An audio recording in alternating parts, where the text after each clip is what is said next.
that time of the day again for your chill stories. Coming up, the latest in pop, culture, entertainment, sports, and everything in between. I'm Pauline Verzosa. And I'm Lourd Veyra. Ang apela ngayon, araw na ito sa social media, July, please be good to me. Dahil dyan, let's bring good vibes to life through a heaping serving of Afternoon Delight.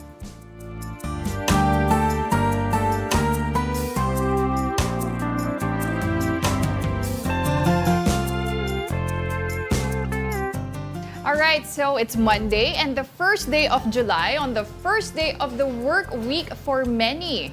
So ayan, good afternoon po. Kamusta naman ang ating weekend? And of course, June. Parang hindi ko naramdaman yung June and the weekend and all the months passed. Ganon. Ikaw, kamusta yung weekend mo? Oo, yung weekend ko, as I said last Friday, mag-hibernate ako and that's what I did. Natulog lang muna ako, nagpahinga. So sa loob ka ng cave, tapos wala kang ginawa. Kamot-kamot ng tiyan. Ganyan. Mismo. Ay, sarap ng ganon. So, ang June nasa, first day of July. Quintilos ang dating pangalan niya. Sa Latin ay panglima, kumbaga. Named after Julius Caesar. Ayun. Kaya, ang ating delight of the day, Is, hindi Caesar salad. oo nga, no? Dapat pwede rin yun. But our delight of the day is cheese sticks. Yan. Bakit cheese sticks? Dahil it's a starter. And since we're starting the month, it's July 1, ayan, we are welcoming the month with cheese sticks na paborito ng marami. Kasama na po ako dyan. Ako rin. Parang nag-usap tayo, no? Pero ano ba ang meron sa cheese sticks? Alam mo, ang cheese sticks is one of those things, parang pizza, parang sushi. Even if it's not really very good, kakainin mo pa rin eh. Okay. Diba? Oo, actually. Ano yung meron sa kanya? Paki-explain. Siguro parang it reminds us of our childhood din, no? Dahil, syempre, kahit no matter what your age is, masarap talaga ang cheese. And to have it as a snack na pwede mo lang parang, kainin ng finger food. So, ayan, nag-e-enjoy na po siya. Parang wala ka nang masabi. May powder Titikim sila. din ako, Kasi favorite ko talaga to eh. Matatawag mo siyang pambata. Hindi siya pambata eh. Hindi ba? Yung flavor profile niya.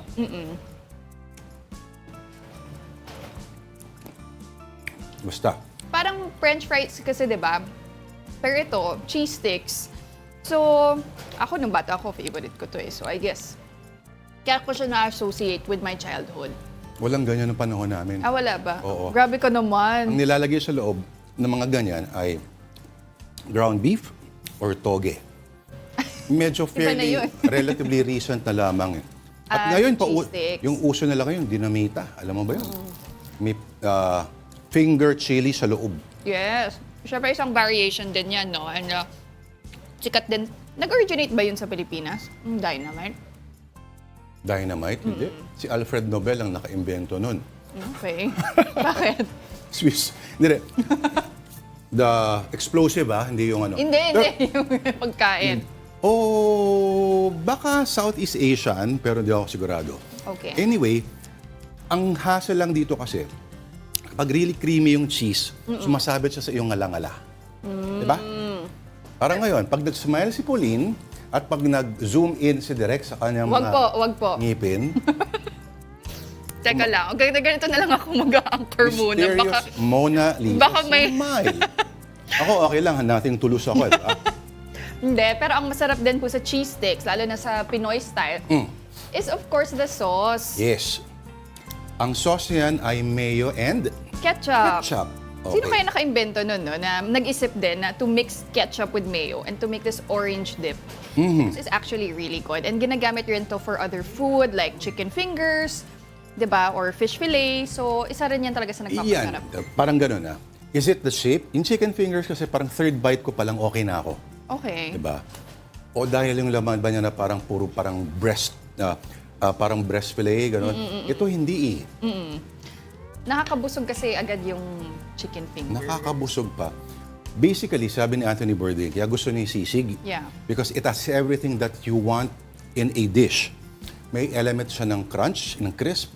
May element siya ng soft. May element siya ng cartilage. Yung sisig at meron siyang element ng fat, etc., etc. Ngayon, hindi naman lahat yata ay fulfilled ng cheese sticks. Yeah. Pero ang cheese sticks ay hindi kailangan ng rasyonal, ng panahon para i-enjoy natin. Oo naman. And speaking of starters, ang sisig yung iba ginagawang starters din yan. Diba? Sa mga restaurants, sa menu part yan ng starters instead of dun sa pinaka entree or yung mga main dishes nila. So, ikaw, ano bang favorite? Sa mga hampas lupang gaya namin, inuulam na namin. Inuulam ko rin naman yung sisig mo. Pero anong favorite starter mo? Starter? Okay. Aside from cheese sticks. Ceviche or Uy, social naman yun. kinilaw. Oo. Oo. Kasi parang palate cleanser siya eh. Ikaw? Ako, calamari. Yan. Or nachos, mga ganyan. Mga pika-pika din. So, kaya favorite ko rin ang cheese sticks. Okay, but speaking of starters, and as we're starting the month of July, ano nga ba ang mga notable celebrations this 7th month of the year? Well, July is the School Safety Month. Okay. It's also the Nutrition Month, the Blood Donors Month, and the National Disaster Consciousness Month. Aba, kaya pala masama tingin sa akin ng mga taga-Red Cross kanina. Bakit? Oo, kasi ano yan? Blood Donors Month. Oo. Oo. So, nakapag-donate ka na ba ng dugo? Never pa. Talaga? Kasi We have a surprise for you. Hindi, joke. today pala, no? Ba't di ka pa Never. nagdo-donate underweight ka? Oo, nung time na meron sa school dati ng blood donation drive, parang underweight ako noon, so hindi pwede. Pero baka ngayon, I should. Maganda may gimmick sila, no? Yung mga mag-extract ng dugo, naka-vampire outfit. Di ba? Pwede. We pang want Halloween. your blood! Isabay na. Ah. Okay na idea yan, ah. Di ba? Pero ito rin ang ating celebrity at meme of the month. It's none other than Julina Magdangal o July na Magdangal. Ayan, pasok na pasok. This July. Sino nag-invento Jolens. yan? Bakit? Hindi ba funny? Hindi siya natatawa. Uy, witty naman. Paki-explain sa akin.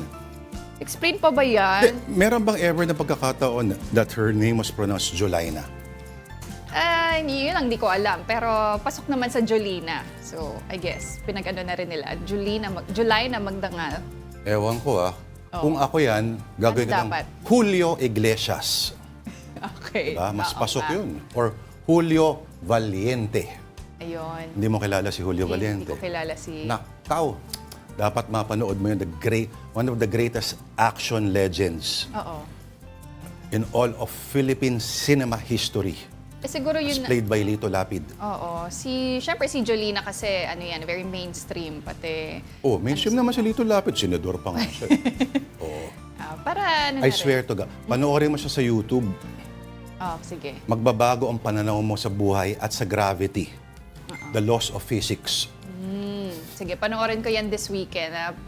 Pasikatin na rin natin for next year, yung Julio Valientes. Ay, sikat na yun. Hindi na kailangan. Okay, as I hindi na swear. pala. O baka bagong ano na to, nag-evolve na rin para naman iba daw. July na Magdangal.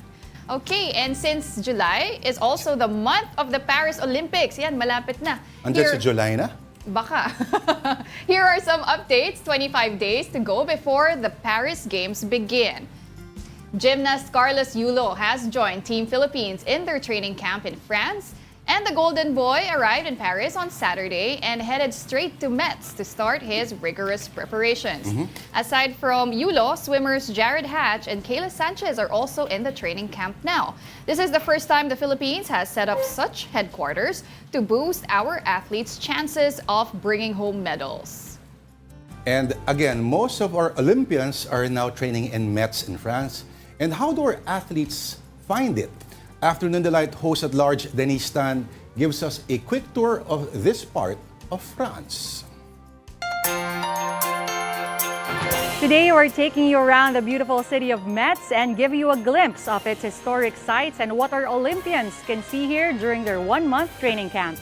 With a 3,000-year history, Metz features noteworthy buildings such as the Metz Cathedral, with its largest expanse of stained glass windows in the world. There's also the Basilica of Saint-Pierre Onona, one of the oldest churches in Europe, and Gare de Metz, voted thrice as the most beautiful train station in France. But aside from the incredible structures, our athletes are also enjoying the calming scenery. Ang sarap na mag-jogging na ganun kaaliwalas yung paligid ko talaga. Hindi siya same na sobrang crowded talaga. Para sa akin, bilang isang atleta na mag-train dito, 10 out of 10 talaga, sobrang ganda, sobrang relaxing ng area, and peaceful at the same time. With their minds at peace and their bodies in rhythm, it's clear that their time here in Metz has helped them find their balance. From Metz, France, Denise Tan. Isang malaking park. Yung Mets. Paano nga? Parang ang hirap mag-focus. Oo nga, yun din yung inisip ko. Parang extra challenge pa yan for our athletes dahil syempre nabibighani sila dun sa surroundings nila, pati... Pero mga athletes kasi sila. Kung kunyari yung mga writer yan or mga artists, baka... pag hanggang umuwi ng Pilipinas yan, walang nabubuo yung mga libro or any piece of writing done. Pati I'm sure locked in na yung mga athletes natin at this point dyan sa Metz, France. Meantime, more Filipino athletes are raring to qualify for the Paris Olympics. These are Spain-based John Cabang Tolentino, who is number 29 in the top 40 of the men's 110-meter hurdles. Lauren Hoffman is also safely inside the top 40 in the women's 400-meter hurdles. The World Athletics will announce all Olympic qualifiers on July 7.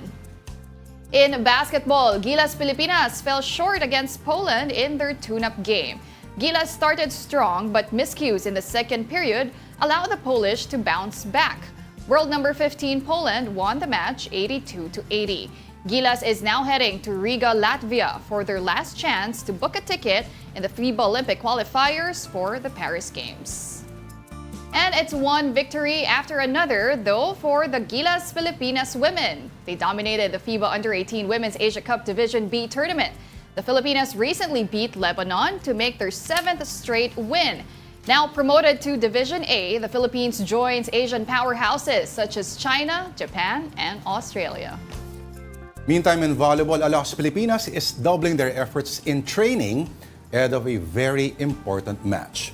More from Mobile Journal, Evan Tarinque. Pretty, powerful at ready to go. Yan ay pinamalas ng Gilas Women sa kanilang photoshoot sa pagkakaroon nila ng mas mahabang preparation para sa Challenger Cup. Mas positive sila sa magiging resulta nito. Mahigit isang buwan nagsama-sama sa training ng team at nagkaroon din sila ng training camp sa South Korea. The preparation is really much better than before. See if I mean that you play better, that you can be consistent like we've been in the last competition. Present ang Choco Mucho Flying Titans na sina Cherry Nunag at Cici Rondina, Vanny Gandler at Don Katindig ng Signal HD Spikers at ang nagbabalik national team na si Gemma Galanza. Bukod sa national team duty, mas excited daw si Gemma dahil magkasama ulit sila ng dati niyang teammate na si Gia de Guzman. Super excited ako ngayon din na makakasama ko siya. And ngayon niya siya pa yung captain ball ko. So for sure, ibang leadership talaga ang may bibigyan niya for Gilas. Para naman kay Gilas Captain Gia, napakalaking factor na dito sa bansa idaraos ang Challengers Cup. Mas dama raw kasi nila ang suporta ng mga naghihiyawang Pinoy fans sa arena. Dagdag boost sa kanilang confidence para makapag-perform daw ng mas maayos, lalo na't do or die ang bawat laro sa paparating na tournament.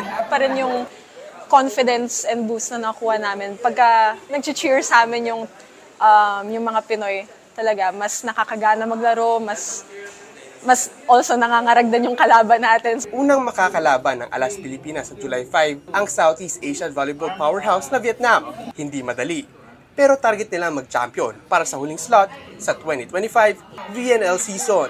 Mobile Journal, Ivan Tarinque po hatid ang mukha ng balita. At this point po, kita mo, kung ngayon siguro sumalang itong lineup na to doon sa Asian Games? Or... No, tama yung huling cup. Okay. Oo. Nung Challenge Cup, Asian Yes. Volleyball Confederation. Nakaw! Baka durog-durog ang mga kalaban at this point. Di ba? Kasi noon, considering 8 days lang sila, hindi pa sila nakakapag Pag-build ng chemistry. Pero ito, iba na ngayon. Oo. Nagngingitian na ibang usapan na yan. Pati iba na rin yung confidence na nadadala ng campaign na yun for them now. Maraming fans, as they said, nag-cheer for them. It really boosted their morale as a team. And maraming nag-aantay after nung tournament na yun, ABC Challenge Cup a lot of people were waiting kailan ba natin makita ulit yung Gilas Pilipinas Women in Action. So ito na po Yes. yun. The 2024 FIVB Challenger Cup.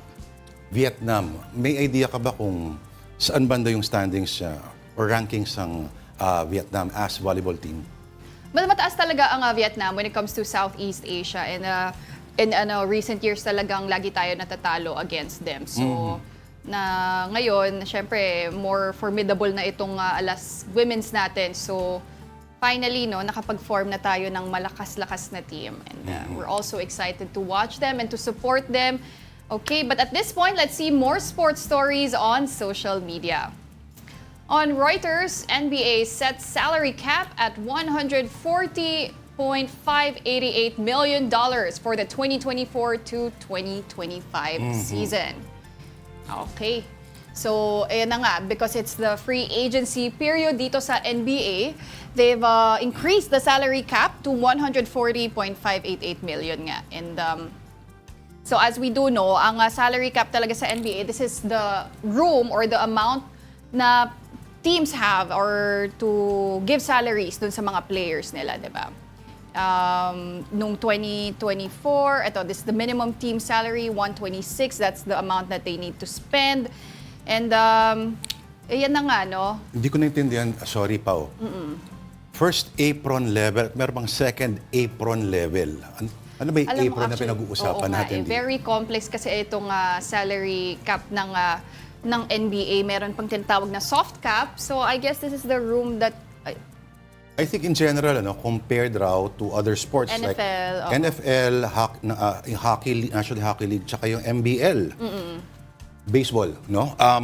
hard cap na kasi yun eh. That's what they call. Ito, kumbaga na movable, tama ba? Movable pero kailangan nilang magbayad. Ang teams that would go beyond the cap, kailangan magbayad ng kaukulan dollar per dollar. Medyo weird at may kanya-kanyang exceptions pa yan. May tinatawag sa Larry Bird Rule, Derrick Rose Rule, etc., etc. And this is what teams want to do. Sabi mo nga, if they want to go above this salary cap na 140 million and dun sila magbabayad ng luxury tax na tinatawag na 1:1 or I think 1.75 na nga per dollar na mag-exceed ka.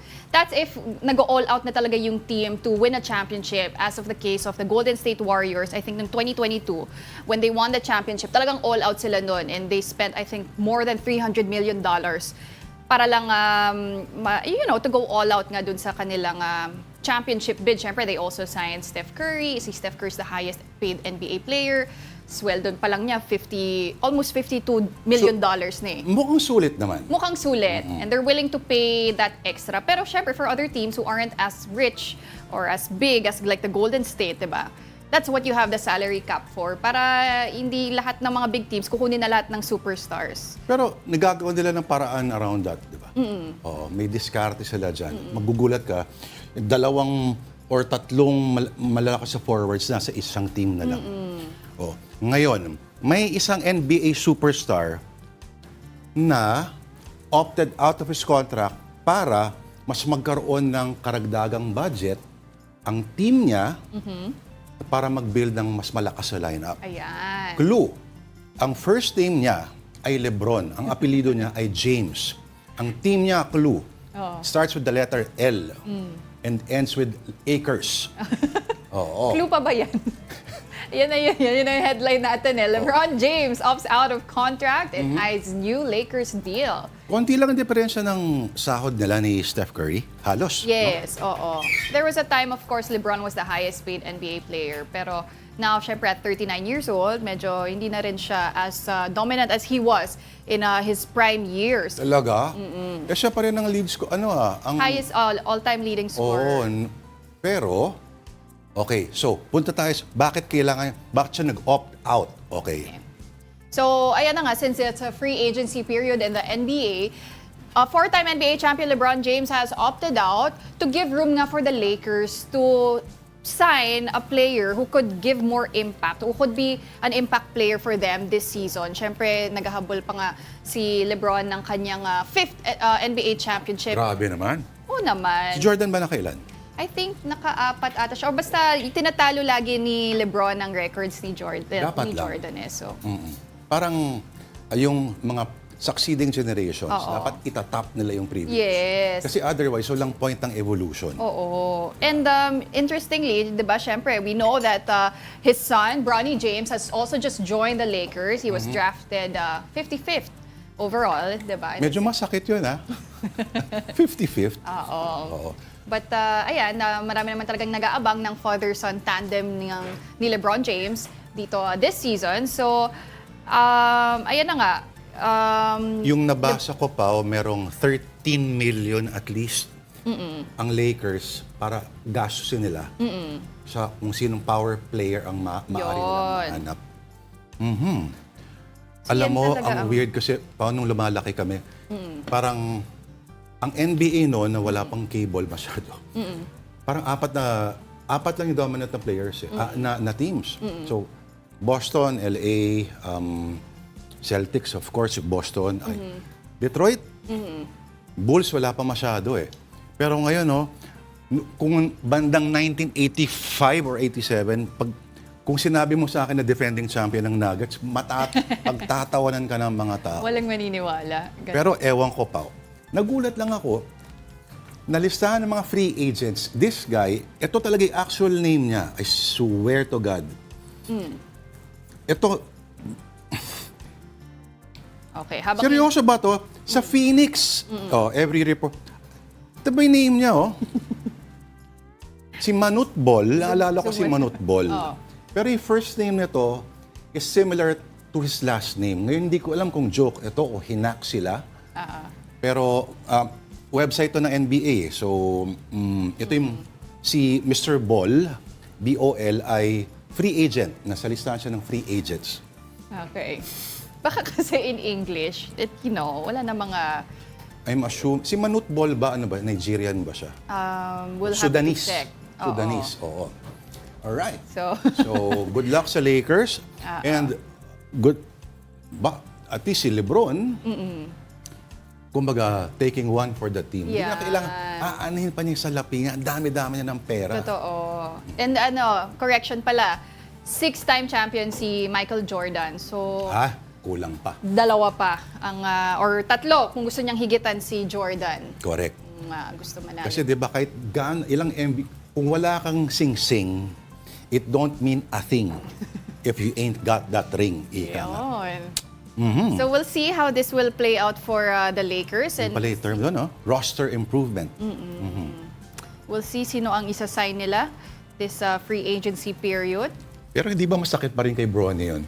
Alin? Yung 55th?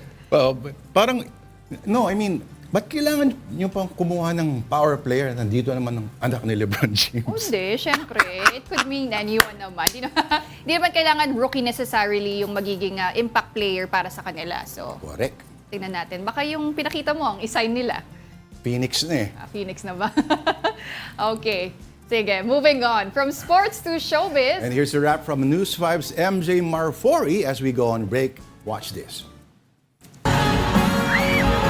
Magical ang feels ng pagbabalik Pilipinas ng highest paid actor ng Korea at superstar Oppa na si Kim Soo-hyun. Ayan nga at parang may pasnow pa sa Araneta. Kaya ang ilang fans napaiyak. Pero hindi lang mga Pinoy ang nagpunta riyan. May mga galing pang Mumbai, India. Why in the Philippines? Because we thought that this might have a bit of English. The rest were all in Chinese and Thai.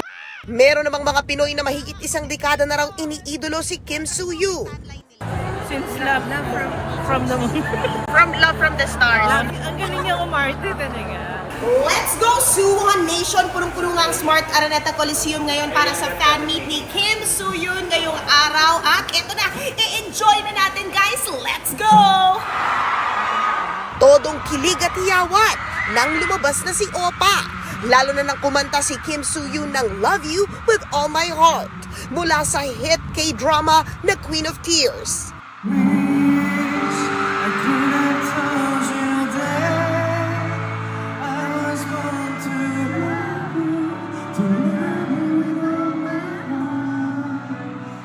Si Soo-hyun, Napaiyak din sa mainit na pagtanggap ng fans. Wala pang 15 minutes sa show. 아니 어떻게 이렇게 다들 para ba to? Siyempre, pinakilig din ni Suyu ng shippers nila ng kanyang Queen of Tears leading lady na si Kim Ji-won o ang Suwon Nation. Hey na!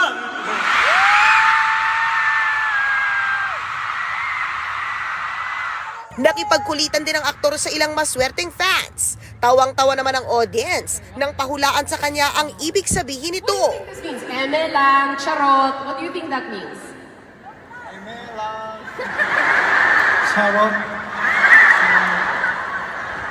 Star-studded din ang kanyang fan meet. Kabilang sa mga dumalo, si Andrea Brillantes na naka-wedding dress pa ang peg. Sa isa pang picture, nagpa-yes I do po si Andrea. Sa anggulo naman na ito, tila sinagot din ni Suyu ng finger heart niya. Very successful naman ang 3 araw na sold-out solo concert ng Nation's girl group na BINI. Siyempre, pasabog ang solo performances ng bawat isa sa 8 BINI. Kabilang ang Crazy in Love performance ni BINI Colette at Woman ni BINI Aya. Hindi rin nawala ang performance ng grupo na sikat nilang mga kanta na Pantropiko at Salamin. But wait, there's more. Dahil sa October 4, magkakaroon ulit sila ng concert sa Smart Araneta Coliseum. Hit na hit agad ang solo comeback ni Blackpink Lisa na Rockstar. Higit 50 million na agad ang views ng music video na ito sa YouTube sa loob lamang ng 3 araw. Ginawa ito sa Bangkok, Thailand, kung saan ang hometown ni Lisa. Alay raw ito ng K-pop star sa Thai culture at authentic Thai street life. Ito ang una niyang kanta sa ilalim na sarili niyang management company na Loud.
Alright, nagbabalik po ang Afternoon Delight dito po sa One News. Ako po si Lourd de Veyra, kasama si Miss Pauline Verzosa. Okay, now here's a quick rundown of some stories on One News. The National Capital Region's Wage Board has approved a 35 peso pay hike for workers. Wages for non-agricultural industries will soon be 645 pesos from 610 pesos. Workers in agriculture, service, retail, and manufacturing will get 608 pesos daily. The wage hike for NCR will take effect 15 days after the order's publication in major newspapers. Members of the Presidential Anti-Organized Crime Commission have been receiving death threats. According to Undersecretary Gilbert Cruz, there are also bribery attempts on some witnesses since they started investigating illegal POGO operations. Meantime, senators are urging PAGCOR Chief Alejandro Tenco to tell all. Tenco earlier claimed that a former cabinet official lobbied for questionable POGOs so they will have gaming licenses. Philippine Coast Guard spokesperson Jay Tariela denies any help from the Chinese Coast Guard. That's over the rescue of injured Filipino fishermen in Bajo de Masinloc on Saturday. Tariela says the CCG even obstructed the rescue mission. Chinese state media earlier released videos of its Coast Guard supposedly helping the injured fishers. Former President Rodrigo Duterte says he knows where fugitive Apollo Quiboloy is, but he refuses to disclose the religious leader's exact location, saying it's a secret. Quiboloy has standing arrest warrants for sexual and child abuse and human trafficking. And Vice President Sara Duterte does not see herself as an opposition leader. She clarifies that she's neither working politically for the administration nor the opposition, and she would just like to work for the people. Duterte adds that her office did not request confidential funds in 2025. All right, Pao, she may have made her announcement on June 15, but Vice President Sara Duterte is officially stepping down as DepEd Secretary on July 19. That's official. No? But up to now, President Bongbong Marcos has yet to name her replacement. This report from Mobile Journal, Julie Baiza. Kailangan pa raw ng panahon ni Pangulong Bongbong Marcos para sa pagpili ng susunod na kalihim ng Department of Education.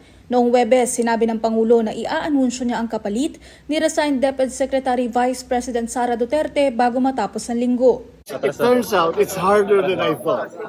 So because we have to absolutely get it right. So I'm giving myself more time. Aminado rin ng Pangulo na nahihirapan siya kahit na marami siyang pinagpipili ang pangalan. Kabi-kabila rin daw kasi ang panawagan na dapat ay educator, administrator, at ngayon may nananawagang kailangang history professor ang susunod na DepEd Secretary. We have to choose somebody who has an understanding of what is important in terms of being an educator. But then we also have to find the same person also has to have those qualities that they can galvanize this very, very large bureaucracy, which is the DepEd, to achieve all of those gains or all of those changes to make the educational standard better. Kailangan din daw na kayang balansehin ang susunod na kalihim ng kagawaran ng edukasyon, ang interes ng mga guro at maging ng estudyante. Una riyan, sinabi ni PBBM na minamadali na niya ang paghahanap ng papalit kay VP Sara para sa DepEd. Hindi niya maaaring hayaang nakatiwangwang ang posisyon. Mobile Journal Julie Baiza po, hatid ang mukha ng balita. In the U.S., there are talks of dropping President Joe Biden as Democrats' standard bearer. That's after his disappointing performance in the CNN presidential debate with Donald Trump, June 27. Should the replacement happen, how will it play out exactly? Here are the scenarios from CNN correspondent Tom Foreman. Primaries have been held. Delegates committed. President Joe Biden is the presumptive nominee for the Democratic Party. Short of a true health crisis, about the only way he loses that slot is if he agrees to step aside. His stumbling debate performance against former President Donald Trump, however, has fueled calls for him to do just that. On the total initiative relative to what we can do with more Border Patrol and more asylum officers. President Trump? I really don't know what he said at the end of that sentence. I don't think he knows what he said either. But even then, the process of replacing him would be full of uncertainty. Democrats could work it out at their convention in August, the way political parties used to. Various names would be put forward, and most likely the more than 3,900 delegates from across the country would discuss, debate, and eventually decide on a new candidate. Almost all of them right now are currently pledged to Biden and approved by his campaign. But if they can't agree, if it gets really nasty and grinds on, well, then maybe the additional 700 superdelegates, deep-seated party insiders and elected officials, could be key to settling the matter. They normally can't vote on the first ballot for president if it would change the nomination, but they can vote on subsequent ballots. But that scenario raises questions too. Would voters who took part in primaries feel pushed aside and alienated from the party if a new nominee was chosen? Would a new choice be able to mount an effective campaign in the roughly 10 weeks from the end of the convention until Election Day? And who would be the choice? There are several big names that could likely be considered, but not until the party decides how it feels about Vice President Kamala Harris. Plenty of Democratic voters and party leaders would see her as the natural heir to the nomination, and if she is not chosen, her disappointed supporters could also become a deep problem for the party in November. For now, Biden's advisors and other top Democrats are pushing back on the whole idea of him dropping out, and according to his team, the president is still looking forward to a rematch with Trump at the next debate in September. Pero sabi nila, malabo raw na pumayag pa si Trump for a second another debate. debate? Oo. Kasi? Okay na, nakakaltok ka na eh. Di ba? Paano kung matsambahan pa siya dito? Oh. Malay mo, robot na ipalit kay Biden. At parang cyborg na mas magaling pa pala. No, alam mo, ang New York Times, naglabas ng editorial, yung editorial board nila. Yeah. Sinabi na, if he cares about America daw, He will give way. Yeah. Grabe. Pero may iba kasi na, yung mga medyo malalapit na mga top Democratic, si Obama pa sinasabi, there are bad debate days, trust me, ganon. Pero alam mo, tinuturo niya ang tunay na Lady Macbeth sa lahat ng ito ay si Jill Biden daw. Siya rin nagtutulak kasi nananahimik. Parang gusto na lang mamahinga ni Tito Joe. Etong si Lady Macbeth ang pumipilit. Or maybe she's just encouraging her husband to still fulfill his duties as a president. Pero ang interesting yung speech ni Biden after that debate. Oo, sa North Carolina. North Carolina, he was full of energy and sabi nga ng mga tao, he's clearly a morning person instead of yun nga din sa debate. Gabi na kasi yun, 'di ba? So pwede, or kung sa Republican conspiracy theory, kararating lang ng supply ng cocaine. Ay, hindi. Or kung anong adrenaline ang tinira ni Joe Biden noong umaga yun. Pero kasi ibang tao yun ang panood natin ng the day after and the night before. At medyo, may prompter daw, sabi nila. That's a difference, no? Pag, I guess it's easier to, or a lot easier definitely to do a speech and to just utter words if you have your guide. And may crowd din, di ba, who was there reacting, helping Biden be more energetic. Pero there's one thing that Biden said in that speech, di ba? I don't debate as well as I used to. I don't walk as fast. Oo. In short, matanda na ako. Alam naman niya, he's aware naman din siguro na hindi naman, for sure nakarating naman kay Biden na his performance in the debate was not up to pero how they would want. Alam mo yung vanity that leads to ruin, the ruin of one is the ruin of... Parang ito yun eh. At least yung mga, may mga presidente na incumbent na, halimbawa, si Truman hindi na tumuloy. Si Lyndon Johnson, 57 ang ratings sa noong una, negative 57. Alam niya, hindi na rin siya tumuloy. So may mga signs sa minsan, parang okay ka na Tito Joe eh. Yeah. Diba? Nagawa mo na parang you kept America afloat all these times. Pero medyo delikado tong pinaplano mo ngayon. Ngayon, ang tinuturo nila, sinong posibleng maglipat. Kung nakita mo yung Gavin Newsom ng California, may tindig. Yes. At pag nagsuot siya ng parang military jacket, pasok. Parang pang GQ pa rin. Tangkad eh. But I guess this will really depend din kung si Biden ay magdedesisyon din to step aside, diba? And tingnan natin kung if he will actually accept this in a invitation also to do the debate again in September. Kasi is it a chance for him to redeem himself or baka naman mas alam mo, ito yung, lumala pa, no? Ito yung mga points ang kalaban niya na ay yung steps ng hagdan. Nakita mo there was footage after the debate. Tatlong ano lang yun, pero he had to be assisted. paano pa si Air Force One? Isip pa sa slide na lang yung matanda pa baba? Sana hindi naman, ano. But we'll see how this will pan out. But for now, let's see more stories on social media. On philstar.com, ito medyo malungkot, no? Sofitel's popular buffet Spiral closes July 1. Ngayon yun Today. Hindi lang yung buffet. I think the whole hotel, di ba? Sarado na. Talagang, alam mo, parang ganyan yung basic reaction ng mga tao, no? Magsasara na ang Sofit. Yung Spiral! Oo, of course. Iconic kasi.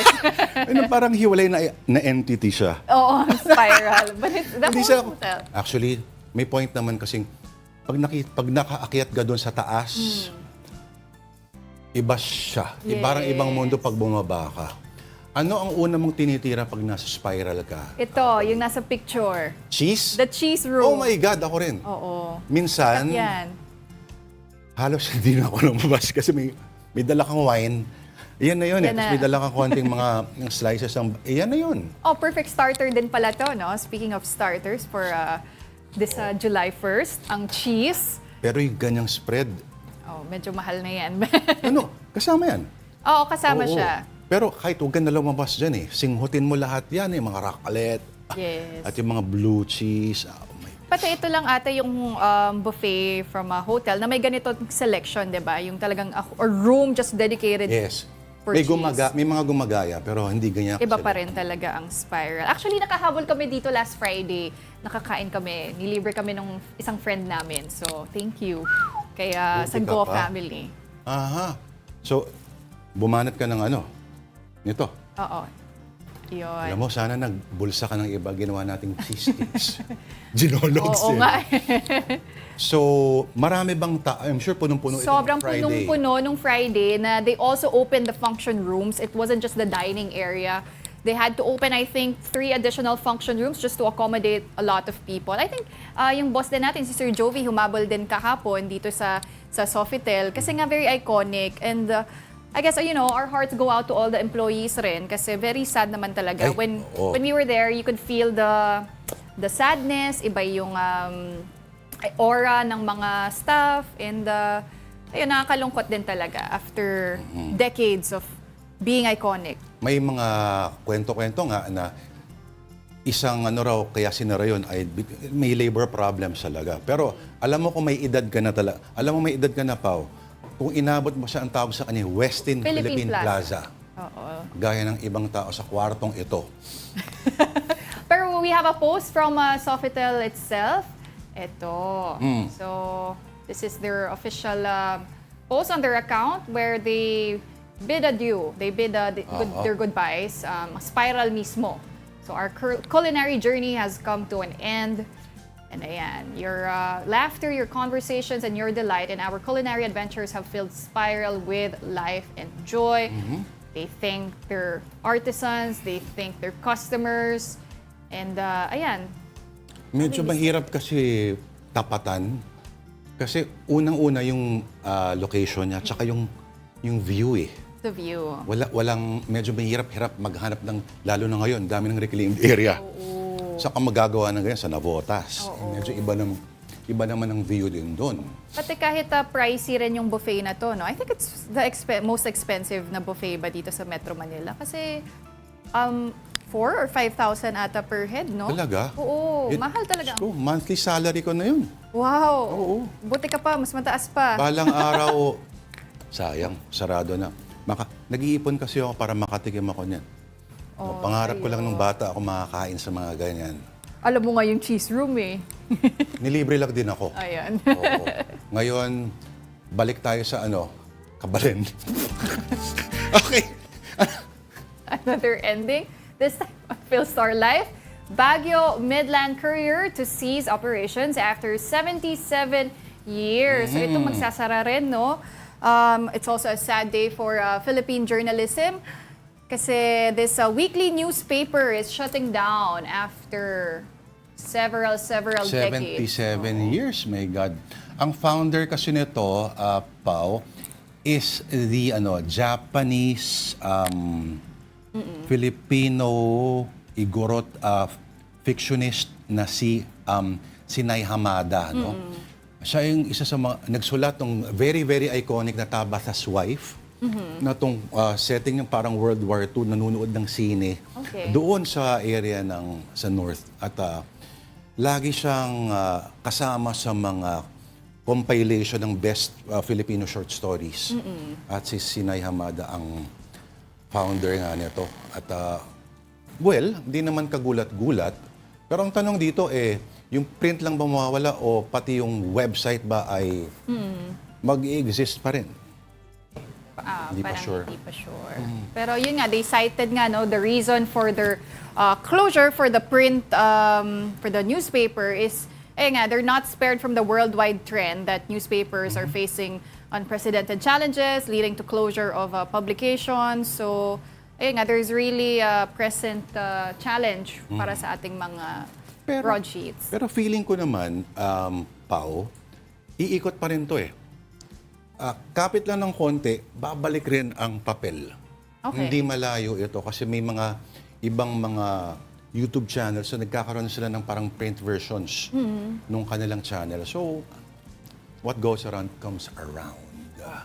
So, babalik rin yung Sofitel. Yun ang haka-haka rin, no? So, Malamang. Malamang daw. At sayang naman yung pinag-ipunan ko. Oo, baka malay mo, by this year, magamit mo pa yan. Baka masunog ka na doon, sa Kabalin. Ito, moving on the Manila Bulletin, 2 critically endangered Philippine Eagles have been released in Leyte. Ito, some good news naman, no? Isa pala ang Leyte sa 4 na identified islands sa merong mga ganito. Mga Philippine Eagle. At alam mo, importante kasi nandiyan yung DNR Secretary. Oo. Ayan, anong ginagawa nila dyan? Mag-asawa ang dalawang Uswag and Carlito. Alam mo ba ibig sabihin ng word na uswag? It's parang progress or forward. Oo. Uswag at yung mga taga-UP. There was a time, tinatry ng mga taga-UP na gamitin yan, o ilagay sa lexicon yung uswag. Okay. So I guess in this way, mas makaka-propagate ba itong eagles natin pag ang mag-asawa nasa wild, no? And wag lang barilin kasi alam mo naman, di ba? Isa Davao marami pong pwedeng targetin. Wag naman yung eagle, please. Oo nga. Para sa akin, mas imperial yung mukha ng Philippine Eagle compared to the American bald eagle. A lot of people nga have been comparing the two, no? And yes, I agree also. And the Philippine Eagle, ang interesting dito, yung DENR naman, they attached a GPS tracker dun sa mga eagles natin. And they're solar powered, tsaka 70 grams lang. So, magaan naman siya. Yung GPS. The GPS, which is attached to them. So, they can still track. Sa bagay, kasi nga kung may makakapture, mag-capture sa kanila or ayun nga, sana hindi naman... Pag nakita nilang hindi na gumagalaw, baka may dumali. So, kasi kita mo, may time doon, diba? Parang nung panahon na uso yung mga trolling, alaala mo, yung profile pic nung iba, eagle Eagle. Kung hindi yon pulang sports car na Toyota, hindi ko alam kung anong meron doon. Oo. So, yun. Okay. DNR and the Philippine Eagle Foundation. Dalawa lang po sa mga... Merong 25 forest guards sa Burawin, sa Leyte. Ayan. They will follow daw the trail of the eagles after they are released. They will provide food, supplements, and conduct education campaigns na rin for residents. So I'm sure naman kahit yung mga residente, gusto rin nila i-protect yung ating Philippine Eagle. So they will also do their part in protecting and taking care na of our national treasure, which is of course ang mga Philippine Eagles. Para hindi na kailangang kumanta si Joey Ayala ng Agila. All right, now we're gonna take a quick break first. You're still watching Afternoon Delight. Keep it here on One News.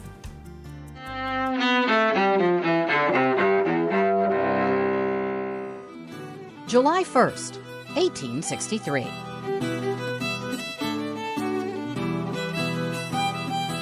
The bloodiest battle of America's Civil War begins between Union and Confederate forces in Gettysburg, Pennsylvania.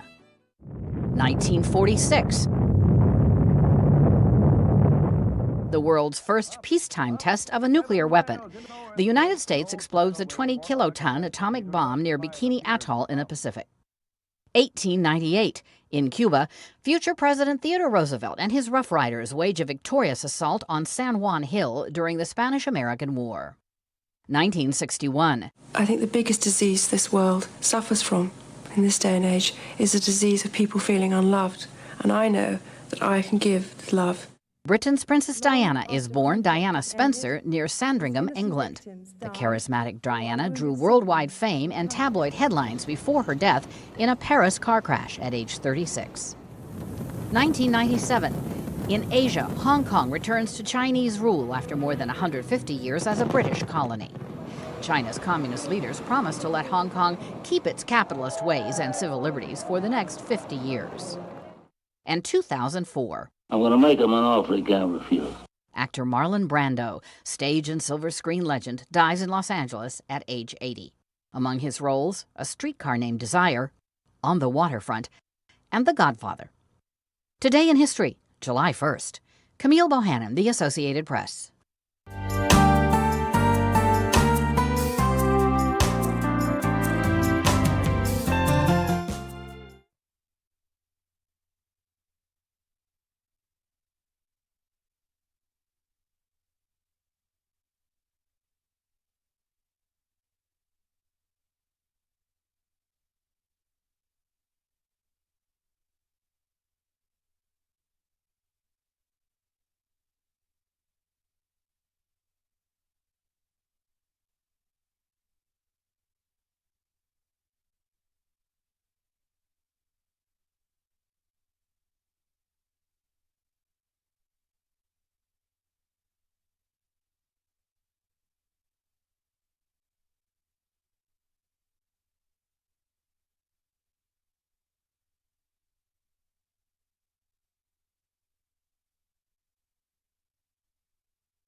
back. You're still watching Afternoon Delight. Ako po si Pauline Verzosa. At ako naman po si Lourd de Veyra. Okay, health news muna tayo. Ano nga ba ang carpal tunnel syndrome at paano ito maiiwasan?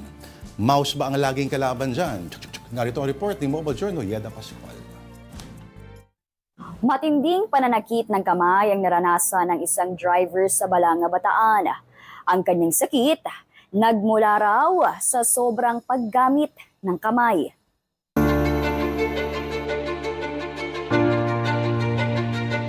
Sir, dahan-dahan ka. Baka matanggal yung phone. Sama mo pa.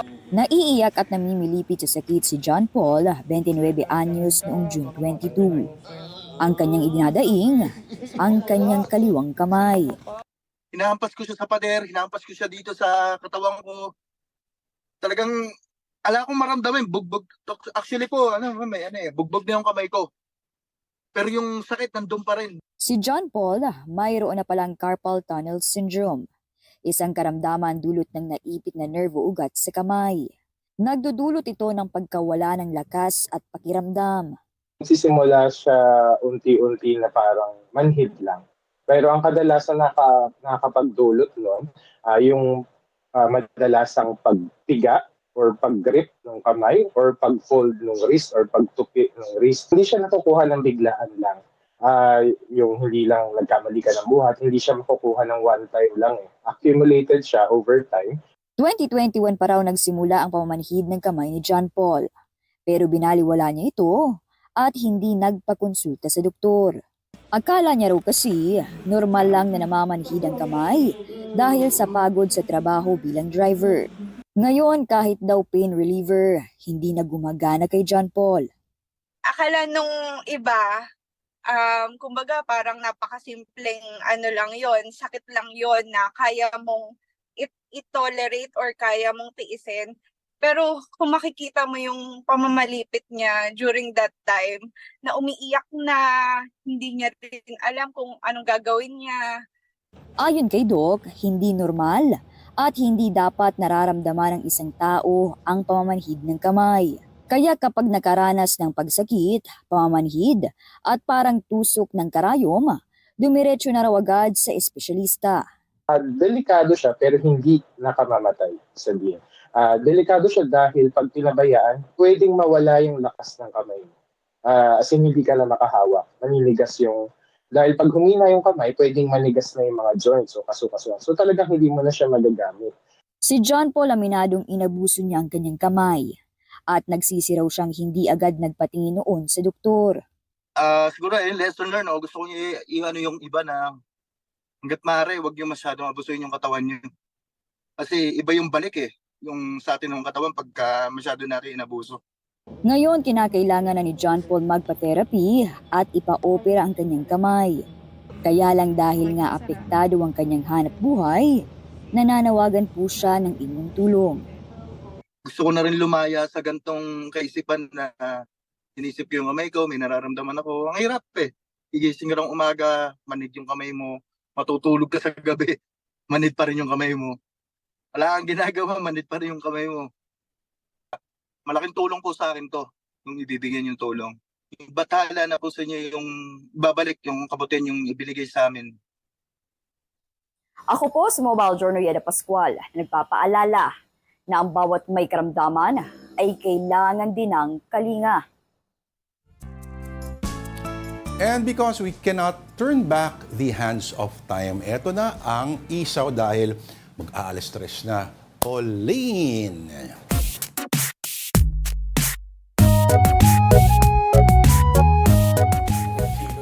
Eto na po ang I Saw the Signs. May nakiraan na naman sa Facebook feed edition.